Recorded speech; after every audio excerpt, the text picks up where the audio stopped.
There's nothing as beautiful as a spring day in May, but have you ever wondered about the origins of the May Day holiday? With roots in ancient times, May 1st, also called May Day, was a Northern Hemisphere festival celebrating the arrival of summer. The tradition likely began with agricultural rituals performed by civilizations like the Egyptians, Greeks, and Romans to promote bountiful harvests. Over time, it incorporated elements from Celtic festivals like Beltane and Germanic celebrations like Walpurgis Night. Even today, echoes of this ancient festival remain in customs like collecting wildflowers and erecting a decorated maypole, a central point for celebratory dances. The Festival of Flora, May Day for the Roman crowd. The Romans marked the occasion over 2 millennia ago with the Floralia, or Festival of Flora, a 5-day ceremony to honor the Roman goddess of flowers. Flora was regarded as one of the most ancient goddesses of Roman religion and was one of the 15 deities to have her own state-supported high priest, the Flamen Floralis. A goddess of flowers, vegetation, and fertility, she received sacrifices in the sacred grove of the Arval brothers, an archaic priesthood. This pagan holiday began in Rome in 240 or 238 BCE with the hopes of pleasing the goddess Flora into protecting flowers, probably with a focus on the blossoms of fruit-bearing plants. Floralia was forgotten for a time but reinstated in 173 BCE, when bad weather threatened and the Senate believed it was necessary to please Flora and request her protection once again. The Floralia festival was marked by dancing, the gathering of flowers, and the setting aside of white togas in favor of more colorful garments. It was also a time for the Ludi Floralis, 6th day of games, which was paid for by fines collected when public lands were encroached upon. Cicero mentions his role in organizing games for Flora when he was aedile, a Roman magistrate in charge of maintaining public buildings, in 69 BCE. The Festival of Flora opened with theatrical performances, which often included mimes, naked actresses, and prostitutes, and it concluded with competitive events and spectacles at the circus and a sacrifice to Flora. Sometimes the events were very unique, such as in 30 CE, when the entertainment at the Floralia presented under the Emperor Galba featured a tightrope walking elephant. The festival was eventually declared a Roman holiday by Julius Caesar, and holiday revelers are said to have worn garlands of fresh flowers while scattering seeds to promote agricultural bounty. This festival began in April, the month of Venus, the goddess of love, but ran until early May. The official dates were given from April 28th to May 3rd.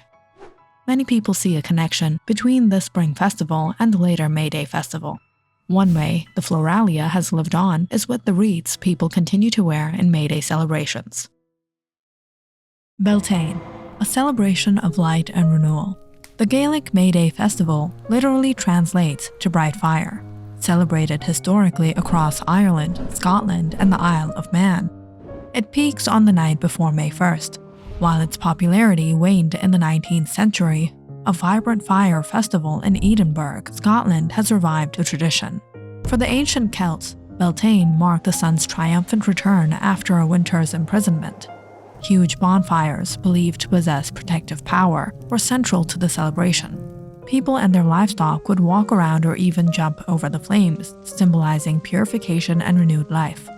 But Beltane wasn't just about fire. It was a time to rejoice in the land's fertility. Feasts marked the occasion, and rituals aimed to safeguard crops, animals, and people as they entered the growing season. As Christianity spread across Europe, pagan holidays often transformed. May Day became a secular celebration, while others like Beltane merged with Christian holidays. Notably, in Germany, May Day became associated with Saint Walpurga, credited with bringing Christianity to the region. Walpurgis Night, a Germanic Christian May Day. In Germany, Walpurgis Night, the night from 30th April to 1st May, is when witches are reputed to hold a large celebration on the Brocken and await the arrival of spring. The night is so called because it is the eve of the feast day of Saint Walpurga, an 8th century abbess in Germany. The only relation Saint Walpurga has to the date is that May 1st was the day when her remains were transferred to the Church of the Holy Cross at Eichstätt around 870 CE.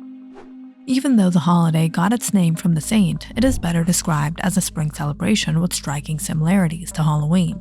Some common events associated with the day are dressing up in costumes and making loud noises, activities people used to do to try to keep witches away.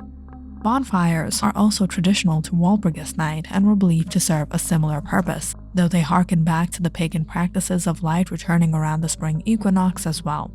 Although Saint Walpurga is unique to Germany, local variants of Walpurgis Night spread from the country and are observed across Europe. In Finland, for example, Walpurgis Night is known also as Vappu, and it is one of the country's most important holidays. Although it was initially celebrated by the upper class, during the late 19th century it became popular amongst university students. Today, Walpurgis Night is celebrated by all segments of both Finnish and Swedish societies. The maypole, a traditional mayday symbol. Maypole dancing remains a vibrant custom across Europe, a hallmark of mayday celebrations. The exact origins of the maypole are shrouded in mystery. Some theories link them to the Norse world tree, Yggdrasil, or a reverence for trees in Germanic paganism. A less widely accepted view suggests phallic symbolism. Regardless of their origin, maypoles became particularly popular in the British Isles around 1350 to 1400 CE. The dance itself is a beautiful display of community and connection. Participants weave around a central wooden pole, each holding colorful ribbons. As they move, the ribbons intertwine, creating a vibrant, decorative pattern. When they reverse direction, the steps are mirrored, causing the ribbons to gracefully unwind. This symbolic act is believed to represent the lengthening days as summer approaches. For centuries, our rural ancestors in northern and central England would wake up on May Day morning and look to see what sort of twig or flower had been left by or on their door. This custom was known as May birching. But what the house was festooned with was loaded with meaning, and it wasn't always nice. For example, a thorn on a doormat was a message that you were not very popular, unless it was a hawthorn, which confusingly meant the opposite. Aside from symbolism, your May morning message from the community could be in the form of a rhyme. If a pear was left, this was a compliment, as it rhymed with fair. If someone left Wiccan out at your door, they were calling you a chicken, not as in a coward, but rather as a term of affection. A neighbor trying to call you a liar would leave a briar. A nut or nut branch by your door was someone's way of suggesting a lived there, which in the past meant closer to slovenly rather than promiscuous. Of all the May folk customs, the tradition of May birching is very much a relic of our remote rustic past, when everyone in a village literally did know everyone else, but it largely died out in the 19th century. What other interesting May Day traditions do you know? Comment down in the section below, and don't forget to like and subscribe.